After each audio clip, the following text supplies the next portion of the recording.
Un bien brûlé est une expression du jargon immobilier pour désigner un bien qui est resté trop longtemps sur le marché et qui finira par se vendre moins cher que ce qui n'aurait dû être vendu. C'est au sens figuré, c'est un bien grillé.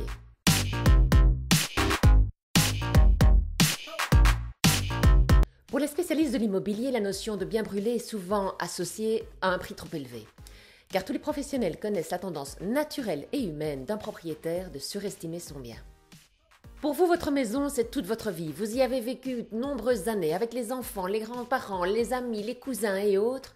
C'est toute votre vie et vous y attachez une valeur sentimentale qui n'est pas le cas pour les acheteurs. Sans parler des travaux que vous y avez faits. Vous y avez investi de l'argent, vous avez changé les châssis, rénové la cuisine, la salle de bain.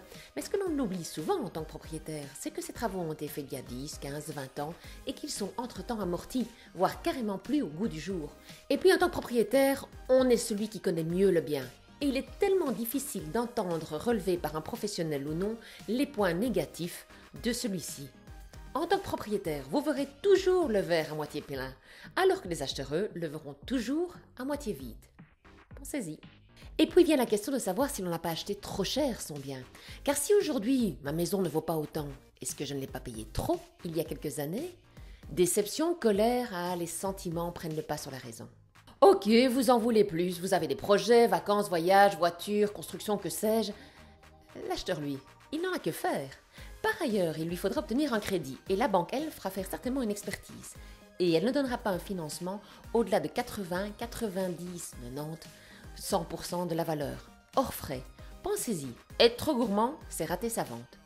Oui, mais enfin, on peut négocier, me direz-vous. Ah, on peut négocier, les temps ont changé. Oui, quand on mettait un panneau devant la maison, qu'on recevait des appels et on pouvait faire son travail. Mais aujourd'hui, tout passe par Internet. Internet, ça ne rate pas. Si votre prix est supérieur de 10% par rapport au prix, soit par exemple 20 000 pour un bien qui vaudrait 200 000, vous l'afficheriez 220 000 pour en avoir 200, vous rateriez 2/3 à 3/4 des amateurs. C'est énorme. Autrement dit, quasi la majorité des amateurs. Si vous mettiez le bien à 210 000, donc 10 000 au-delà de sa valeur, soit seulement 5%, vous rateriez encore la moitié du marché. C'est énorme.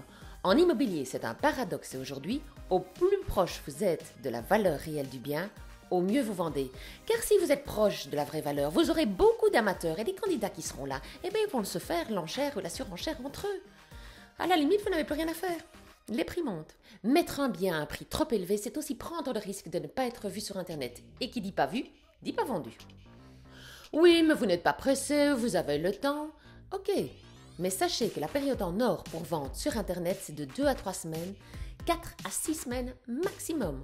Au-delà de cette période, les amateurs vont se dire « T'as vu chérie, le bien est toujours à vendre. Il doit y avoir un problème. Il y a peut-être un vice caché. Oh, il doit être trop cher. » Et l'effet de la nouveauté et la période idéale de vente est passée. Votre bien restera sur le marché longtemps.